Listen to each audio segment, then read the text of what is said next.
Shadow Strays, new release on Netflix. This was a surprise to me. I think I'm just jaded because like when something is new to Netflix, I don't know what the quality assurance is for that. It's like, oh, okay. It could literally mean nothing to me because I can also be quite jaded in terms of the action cinema. Yeah, Netflix is very hit or miss with its action or even martial arts new releases. So whenever I see a title that is going directly to the streaming service, I always think, all right, well, what's the quality? How is it going to turn out? And, well, we're covering it, so that could mean one of two things. This was an absolute train wreck and we wanted to shit on it, or maybe it's good?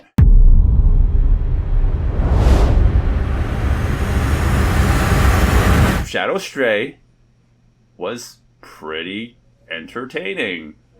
It was surprisingly entertaining.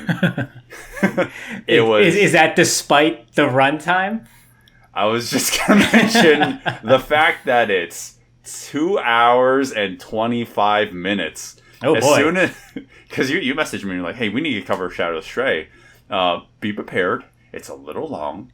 And my immediate response was 2.5 hours. Did it need to be 2.5 hours? Maybe not. You might be able to cut it, but I gotta say, it didn't feel like it.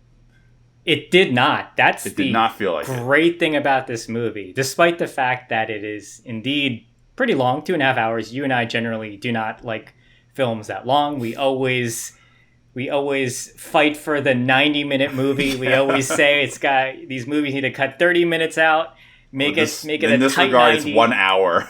They need to cut an hour out of this movie. Yeah. But surprisingly, sitting with it, the first time I started to feel the length, but I was pretty engaged, so I didn't mind that it was long. Yeah. And then the second time I watched it before this conversation, I didn't even notice the length. I was just watching it, looking for little things I might have missed the first time. And when I got to the end, I was like, oh, wow, that was great. I guess 2.5 hour action film can work if you're a competent director and you're not just filling the movie with unnecessary fluff. Sebenarnya nama kakak siapa sih?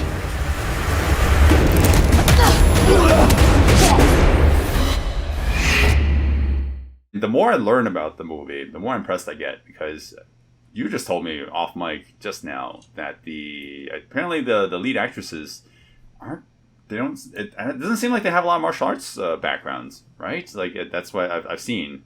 So my understanding is that so Timo was in a interview and he was talking about how when he did The Night Comes For Us, he was very lucky because he got Iko and he got Joe Taslim and he got these two martial arts, experts, and he got to make a martial arts film with them. And so he said he wanted to challenge himself and try to make another martial arts action movie, but without that pedigree. So with people who didn't have that experience. And he found the actress Aurora Ribeiro, I guess from just like a normal Indonesian film. Yeah. Uh-huh. And he thought, no, I want her.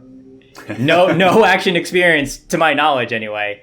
And they just trained him up. I think they got 3 months of training for this movie. And so Aurora Ribeiro and then Hannah Malasan. Mm-hmm.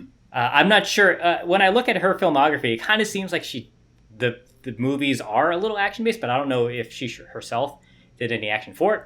I've done action movie before, but not like the Shadow Strays. It's different level. More intense. More intense. Yeah. But these two are the two main action performers, the two female leads, and they are insanely capable, considering that I don't think at least Aurora had any martial arts training. Yeah, and there's sparse moments where they get doubling and everything, but I mean, for the most part, like you quite literally see them performing a lot of the choreography. I mean, it's complicated enough that like there's just a lot to memorize and a lot of like cues and marks that you have to hit. and I was just amazed that like, wow, it's 3 months. That's pretty insane to me. And yeah, if you just told me that they were like veteran action stars, I'd be like, yeah, I would probably buy that, or they have some sort of fight background, I guess.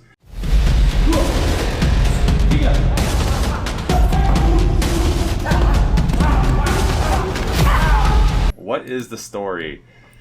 Our lead character, played by Aurora, plays a character named 13, and she is sidelined or put on, I guess, probation of some sort, because she didn't perform so well during a hit, because she is an assassin, and she was compromised during the mission, so they put her on hold. But during her time while she's waiting, she gets close with a little boy who loses his mother, so she becomes very close to him. But when the mother gets murdered and the boy goes missing, then she goes on basically a murderous revenge and save the hostage kind of a mission. And then that's really the bulk of the story until the very end. So that's the A plot. That's the A plot. Yeah. So I was gonna say, like, it felt like there was two plots that kind of merge at the end, right?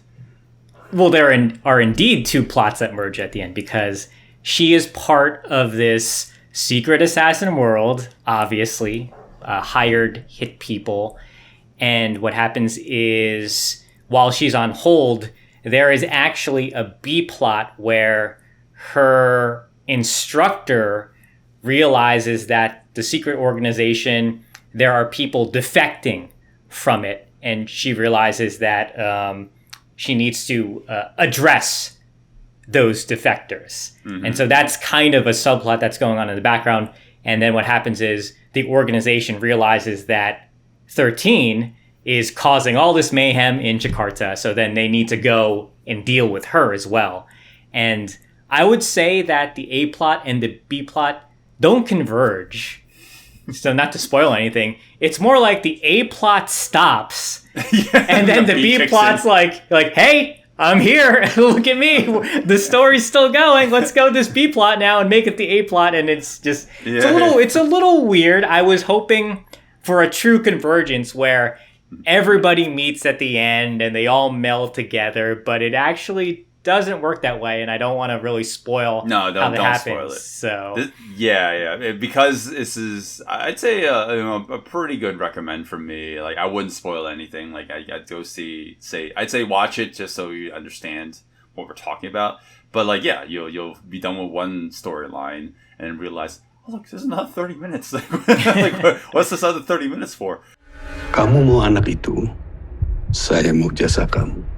Saya tahu kamu bukan perempuan sembarangan. Based on what I remember, because it's been a while since I've seen it, so based on what I remember from The Night Comes For Us, I was almost getting worried, because that movie is very violent and gory and kind of unforgiving. And in the opening of this movie, you got decapitations, you got limb removal and all that crazy stuff. But it's weird. It works here in terms of the violence without feeling too gratuitous, as to where in The Night Comes For Us, I just remember it being a little too much for me. And I think I just don't like that type of action. So I think that's just why I pulled away from that movie. But for this movie, because they're assassins, because they're trying to take out their targets, I was fine with it a little more.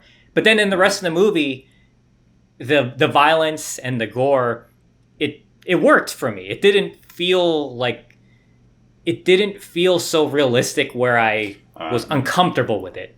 Yep. It started to go to that point where you get the blood squirts and you get the stabbings and whatnot, and it starts to straddle that line between it's entertainingly funny instead of being realistic and like, ooh, I don't like that. Yeah. Because there's a lot of stabbings going on, but then at the end she fights this huge guy, and the guy is just filled with blood packets, and she's stabbing him all over, and he's just turning into a fucking water balloon with like pinholes, and the blood's going everywhere. So I was like, okay, I can get with this, as opposed to where it feels too realistic and I pull back.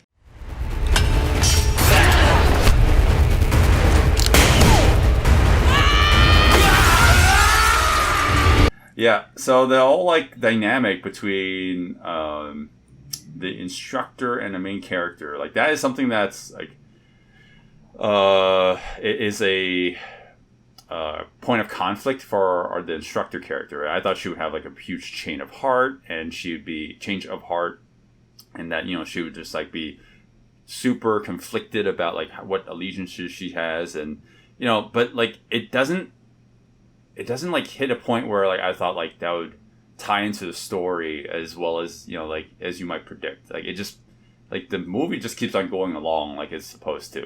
It's almost like she doesn't have to be in the movie at all until like the very end, right? Well, the B plot of the instructor, played by Hannah Malasan, she is experiencing everything that, you know, Aurora, the main character, has gone through. Like because in her side plot, she kind of fucks up with her mission. She gets reprimanded, and she starts to realize like, oh, like everything I said to my student is now being said to me, and she's following this parallel path now. And my feeling with the story is like it's about them holding on to humanity or getting their humanity back. And with Aurora, she finds that with a little boy, Monji. And then with Hannah Malasan, it's her realizing that, oh, everything that was happening to Aurora is now like happening to her. And so she has to come to this decision like, okay, well, am I going to ignore that? Am I going to ignore my humanity, or am I just a killing machine like everyone is telling me? You know, each character has their own journey, and I think that's that's the good thing about it adds layers on this movie. To this movie. There's actually so many layers in this movie. There's a great fight between Aurora and the guy with a baseball bat. Yeah. And that feels like that's the end of the movie. No. Like That's that what could I have was saying been before. that could have been the end of the movie, and I would be like, okay, great, fine, sure, end it there. But there's even more action after that. So it's not like it's overwhelming. I'm just so surprised that they were able to really stuff this film with so much fighting. And I like that fight between her and the guy in the baseball bat.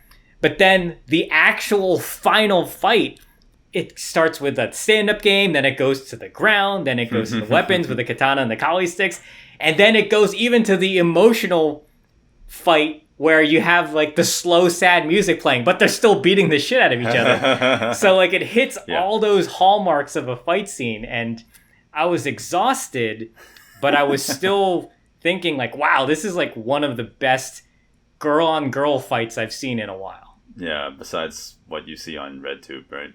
Yeah, of course. Saya personally sebenarnya emang sangat pengen menceritakan tentang karakter-karakter perempuan kuat di dunia yang kejam dan sadis. Ever since the raid from forever ago, like everything has to be like super dark and super gory. So this is like kind of what you'd expect in terms of like that kind of action where it's like very violent and very visceral, which is I guess like after watching a couple of Timo's other movies, I felt like, you know, some of them were okay. I wasn't super impressed with a lot of them, honestly. Like Headshot and The Night Comes For Us. Like I thought there were like one or two good fights in those, but the rest of the movie I was like, oh, that's okay. But like this one's like something about that, like it has like the better, like a magic formula that kind of hits. It's like the story's a little bit more gripping, a little bit more action, but at the same time the action's somehow probably his best work from what I've seen so far. Like as much as I like the final fight and The Night Comes For Us, like I was just thoroughly impressed throughout the entire runtime of this movie, and it's made even more impressed knowing that the actresses, or at least the main actress, isn't a trained martial artist by trade. So I don't know. I'm just like pretty blown away by this movie.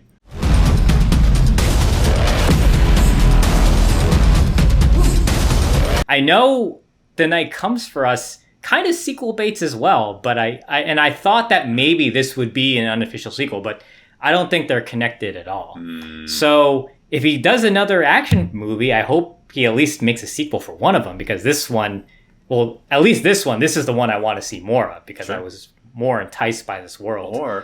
Or maybe Timo has been pulling an M. Night Shyamalan on us on this whole time. He's gonna have another movie, and it's gonna be like Glass. And it turns out that he has 2 other movies that were somehow unrelated before, but then they're tying them all in together at the end with another movie. I don't know, maybe. Or maybe he just gives up and he makes porn parodies.